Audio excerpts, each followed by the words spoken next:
श्री राम शततमः सर्ग। श्री राम का भरत को कुशल प्रश्न के बहाने राजनीति का उपदेश करना।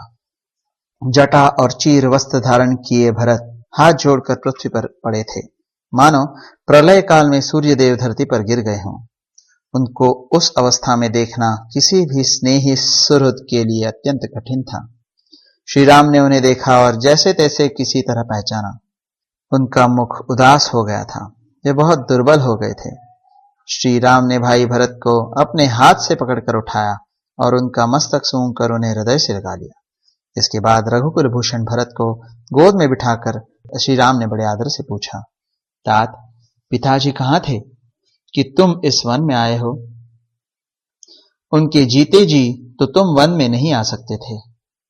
मैं दीर्घ काल के बाद दूर से नाना के घर से आए हुए भरत को आज इस वन में देख रहा हूं, परंतु इनका शरीर बहुत दुर्बल हो गया है। तात, तुम क्यों वन में आए हो? भाई, महाराज जीवित है ना? कहीं ऐसा तो नहीं हुआ कि वे अत्यंत दुखी होकर सहसा परलोकवासी हो गए हों और इसीलिए तुम्हें स्वयं यहां आना पड़ा हो? सौम्य, तुम अभी बालक हो, इसलिए परंपरा से चला आता हुआ तुम्हारा राज नष्ट तो नहीं हो गया? सत्य पराक्रमी तात भरत, तुम पिताजी की सेवा शुश्रूषा तो करते हो ना? जो धर्म पर अटल रहने वाले हैं तथा जिन्होंने राजसूय एवं अश्वमेध यज्ञों का अनुष्ठान किया है, वे सत्य प्रतिज्ञ महाराज दशरथ सकुशल तो है ना? तात, क्या तुम सदा धर्म में तत्पर रहने वाले विद्वान ब्रह्मवेत्ता और इक्ष्वाकु कुल के आचार्य महातेजस्वी वशिष्ठ जी की यथावत पूजा करते हो? भाई, क्या माता कौसल्या सुख से है? उत्तम संतान वाली सुमित्रा प्रसन्न है और आर्या कैकेयी देवी भी आनंदित हैं। जो उत्तम कुल में उत्पन्न, विनय संपन्न, बहुश्रुत, किसी के दोष न देखने वाले तथा शास्त्रोक्त धर्मों पर निरंतर दृष्टि रखने वाले हैं, उन पुरोहित जी का तुमने पूर्णतः सत्कार किया है। हवन विधि के ज्ञाता, बुद्धिमान और सरल स्वभाव वाले जिन ब्राह्मण देवता को तुमने अग्निहोत्र कार्य के लिए नियुक्त किया है, वे सदा ठीक समय पर आकर क्या तुम्हें यह सूचित करते हैं कि इस समय अग्नि में आहुति दे दी गई और अब अमुक समय में हवन करना है? तात, क्या तुम देवताओं, पितरों, भृत्यों, गुरुजनों, पिता के समान आदरणीय वृद्धों, वैद्यों और ब्राह्मणों का सम्मान करते हो? भाई, जो मंत्र रहित श्रेष्ठ ब्राह्मणों के प्रयोग तथा मंत्र सहित उत्तम अस्त्रों के प्रयोग के ज्ञान से संपन्न और अर्थशास्त्र, राजनीति के अच्छे पंडित हैं, उन आचार्य सुधन्वा का क्या तुम समादर करते हो? तात, क्या तुमने अपने ही समान शूरवीर, शास्त्रज्ञ, जितेंद्रिय, कुलीन तथा बाहरी चेष्टाओं से ही मन की बात समझ लेने वाले सुयोग्य व्यक्तियों को ही मंत्री बनाया है? रघुनंदन, अच्छी मंत्रणा ही राज्यों की विजय का मूल कारण है। वह भी तभी सफल होती है जब नीति शास्त्र निपुण मंत्री शिरोमणि अमात्य उसे सर्वथा गुप्त रखें। भरत, तुम असमय में ही निंद्रा के वशीभूत तो नहीं होते? समय पर जाग जाते हो ना? रात के पिछले प्रहर में अर्थ सिद्धि के उपाय पर विचार करते हो ना? कोई भी गुप्त मंत्रणा 2 से 4 कानों तक ही गुप्त रहती है, 6 कानों में जाते ही वह फूट जाती है। अतः मैं पूछता हूं, तुम किसी गूढ़ विषय पर अकेले ही तो नहीं विचार करते, अथवा बहुत लोगों के साथ बैठकर तो मंत्रणा नहीं करते? कहीं ऐसा तो नहीं होता कि तुम्हारी निश्चित की हुई गुप्त मंत्रणा फूटकर शत्रु के राज्य तक फैल जाती हो? रघुनंदन, जिसका साधन बहुत छोटा और फल बहुत बड़ा है, ऐसे कार्य का निश्चय करने के बाद तुम उसे शीघ्र प्रारंभ कर देते हो ना? उसमें विलंब तो नहीं करते? तुम्हारे सब कार्य पूर्ण हो जाने पर अथवा पूरे होने के समीप पहुंचने पर ही दूसरे राजाओं को ज्ञात होते हैं ना? कहीं ऐसा तो नहीं होता कि तुम्हारे भावी कार्यक्रम को वे पहले ही जान लेते हो?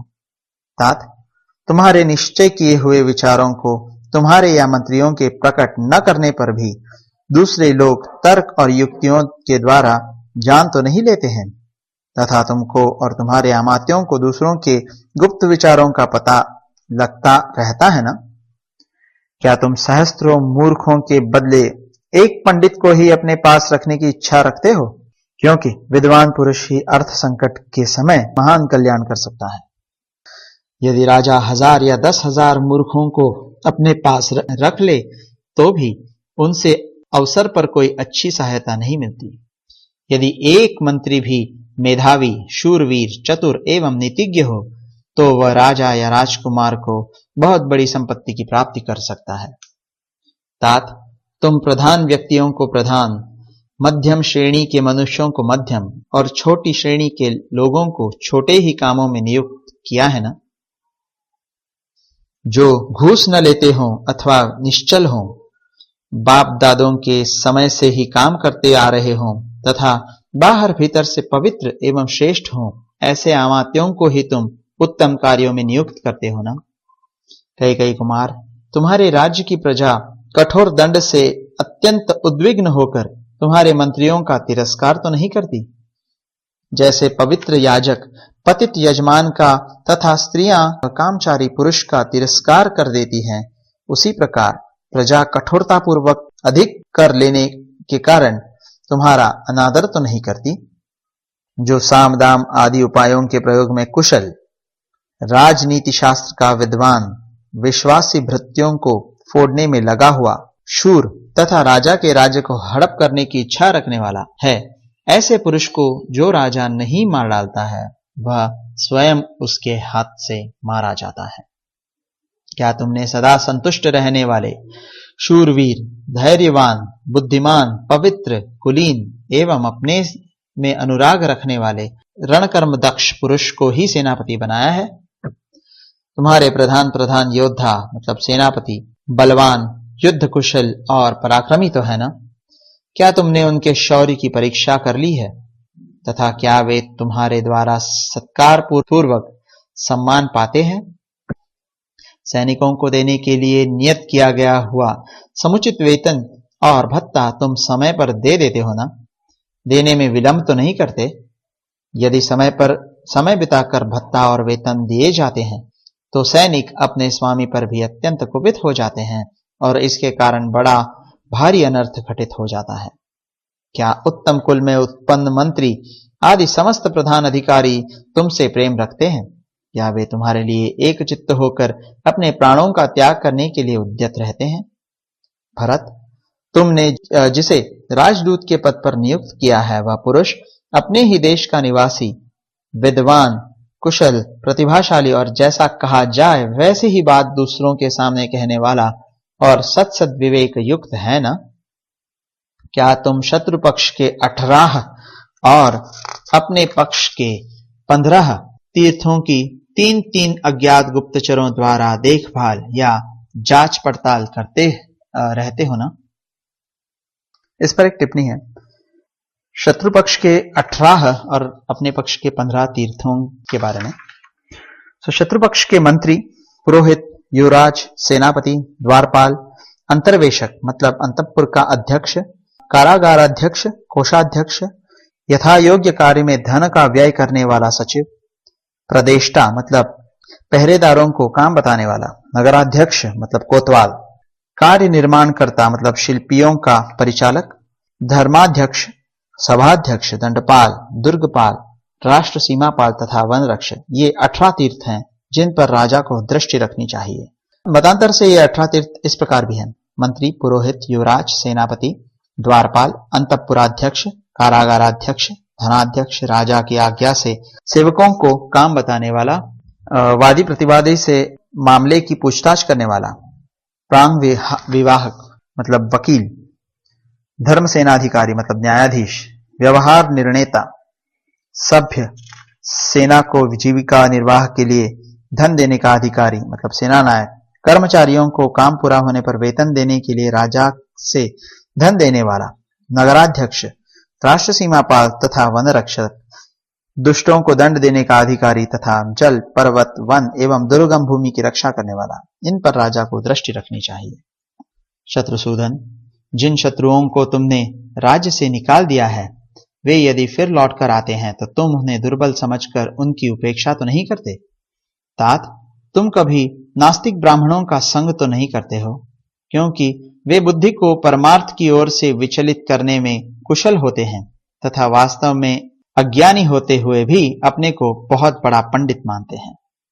उनका ज्ञान वेद के विरुद्ध होने के कारण दूषित होता है और वे प्रमाणभूत प्रधान प्रधान धर्मशास्त्रों के होते हुए भी तार्किक बुद्धि का आश्रय लेकर व्यर्थ बकवाद किया करते हैं। तात, अयोध्या हमारे वीर पूर्वजों की निवास भूमि है। उसका जैसा नाम है वैसा ही गुण है। उसके दरवाजे सब ओर से सुदृढ़ हैं। वह हाथी, घोड़े और रथों से परिपूर्ण है। अपने अपने कर्मों में लगे हुए ब्राह्मण, क्षत्रिय और वैश्य सहस्त्रों की संख्या में वहां सदा निवास करते हैं। वे सब के सब महान उत्साही, जितेंद्रिय और श्रेष्ठ हैं।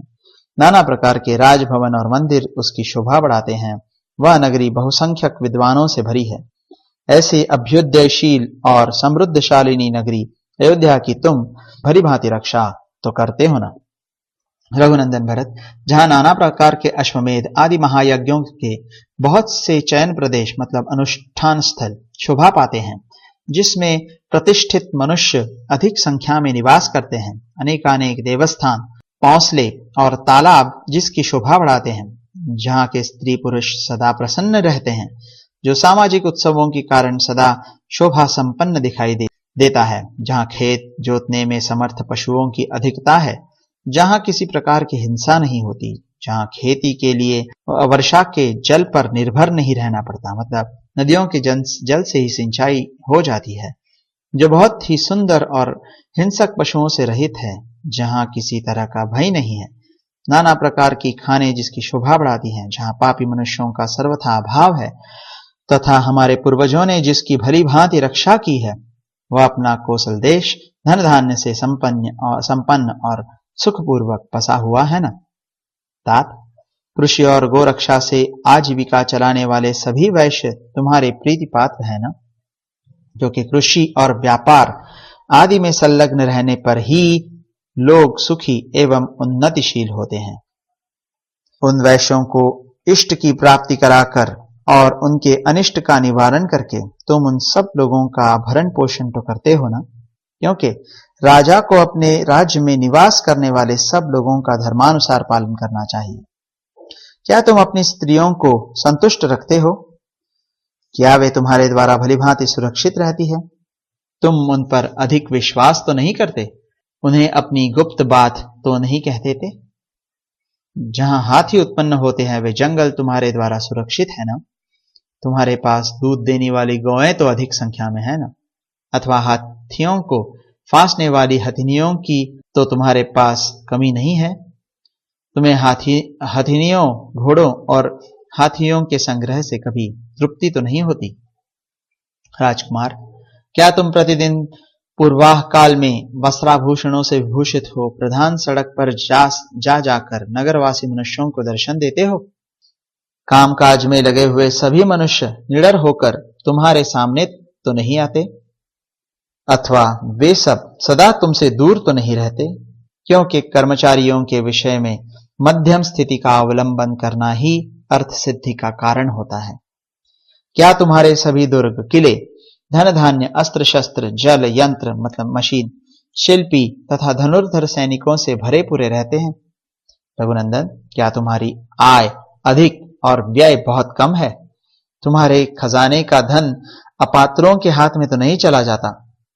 देवता, पितर, ब्राह्मण, अभ्यागत, योद्धा तथा मित्रों के लिए ही तो तुम्हारा धन खर्च होता है ना?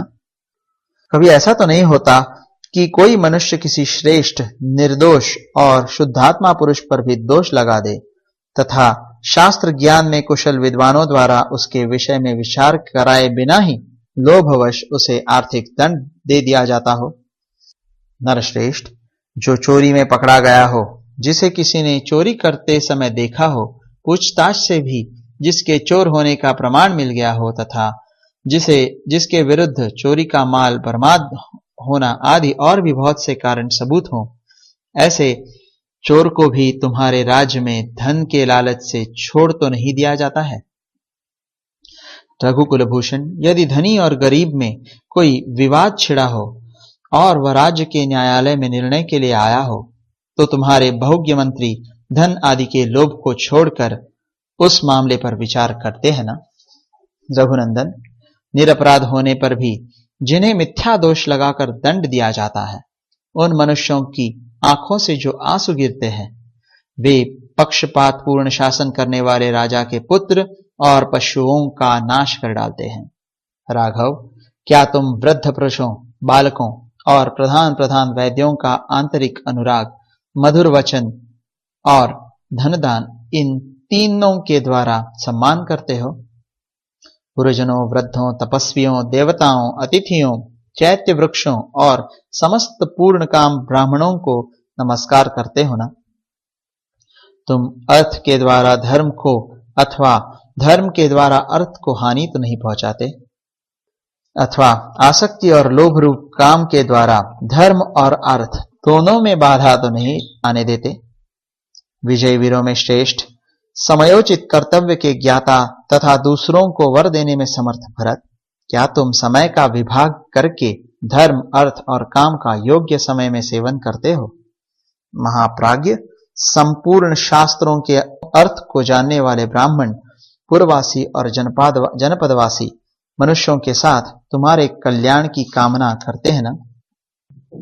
नास्तिकता, असत्य भाषण, क्रोध, प्रमाद, दीर्घ सूत्रता, ज्ञानी पुरुष का संग न करना, आलस्य, नेत्र आदि पांचों इंद्रियों के वशीभूत होना, राजकार्यों के विषय में अकेले ही विचार करना, प्रयोजन को न समझने वाले विपरीत दर्शी मूर्खों से सलाह लेना, निश्चय किए हुए कार्यों का शीघ्र प्रारंभ न करना, गुप्त मंत्रणा को सुरक्षित न रखकर अप्रकट कर देना, मांगलिक आदि कार्यों का अनुष्ठान न करना तथा सर्व शत्रुओं पर एक ही साथ चढ़ाई कर देना, ये राजा के 14 दोष हैं।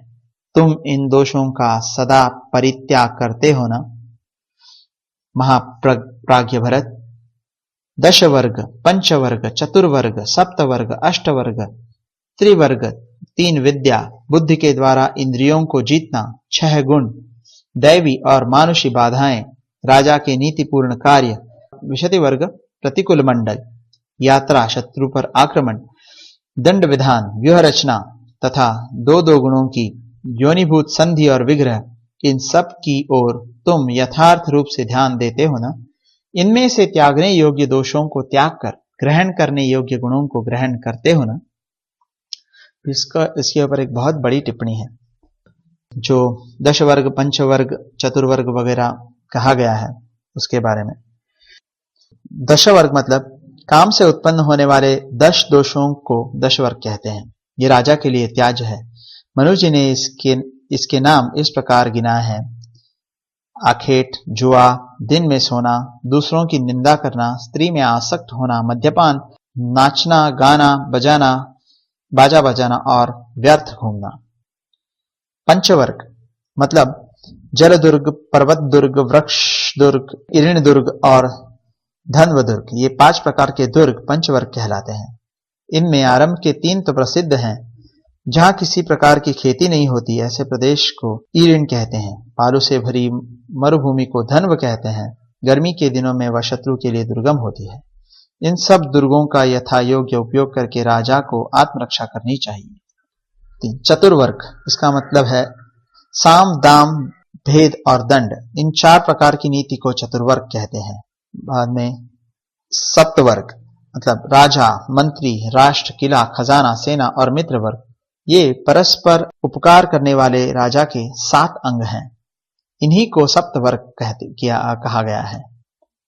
बाद में अष्टवर्ग। अष्टवर्ग का मतलब चुगली, साहस, द्रोह, ईर्ष्या, दोष दर्शन, अर्थ दूषण, वाणी की कठोरता और दंड की कठोरता। ये क्रोध से उत्पन्न होने वाले 8 दोष अष्टवर्ग माने गए हैं। किसी किसी के मत में खेती की उन्नति करना, व्यापार को बढ़ाना, दुर्ग बनवाना, पुल निर्माण करना, जंगल से हाथी पकड़कर मंगवाना, खानों पर अधिकार प्राप्त करना, अधीन राजाओं से कर लेना और निर्जन प्रदेश को आबाद करना, ये राजा के लिए उपादेय 8 गुण ही अष्टवर्ग हैं। बाद में त्रिवर्ग धर्म, अर्थ और काम को अथवा उत्साह शक्ति, प्रभु शक्ति तथा मंत्र शक्ति को त्रिवर्ग कहते हैं। 3 विद्या मतलब त्रयी, वार्ता और दंड नीति, ये 3 विद्याएं हैं। इनमें तीनों वेदों को त्रयी कहते हैं। कृषि और गोरक्षा आदि वार्ता के अंतर्गत हैं तथा नीति शास्त्र का नाम दंड नीति है। फिर 6 गुण।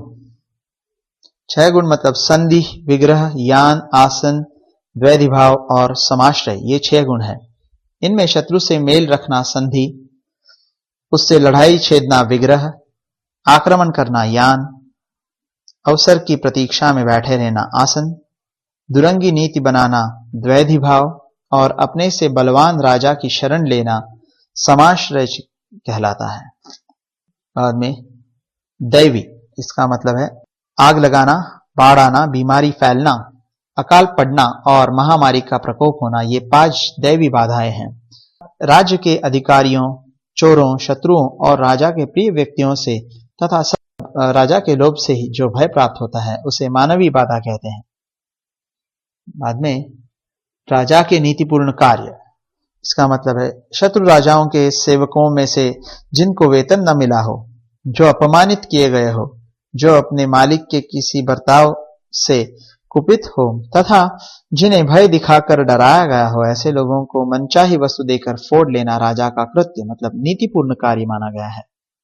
विंशति वर्ग मतलब बालक, वृद्ध, दीर्घ काल का रोगी, जातिच्युत, डरपोक, भीरु मनुष्यों को साथ रखने वाला, लोभी लालची लोगों को आश्रय देने वाला, मंत्री, सेनापति आदि प्रकृतियों को असंतुष्ट रखने वाला, विषयों में आसक्त, चंचल चित्त, मनुष्यों से सलाह लेने वाला, देवता और ब्राह्मणों की निंदा करने वाला, दैव का मारा हुआ, भाग्य के भरोसे पुरुषार्थ न करने वाला, दुर्भिक्ष से पीड़ित, सैनिक कष्ट से युक्त मतलब सेना रहित, स्वदेश में न रहने वाला, अधिक शत्रुओं वाला, अकाल मतलब क्रूर, ग्रह दशा आदि से युक्त और सत्य धर्म से रहित, ये 20 प्रकार के राजा संधि के योग्य नहीं माने गए हैं। इन्हीं को विंशति वर्ग नाम से कहा गया है। प्रकृति मंडल मतलब राज्य के स्वामी, अमात्य, सुहृद, कोष, राष्ट्र, दुर्ग और सेना, राज्य के इन 7 अंगों को ही प्रकृति मंडल कहते हैं। किसी किसी के मत में मंत्री, राष्ट्र, किला, खजाना और दंड, ये 5 प्रकृतियां अलग हैं और 12 राज्यों के समूह को मंडल कहा है।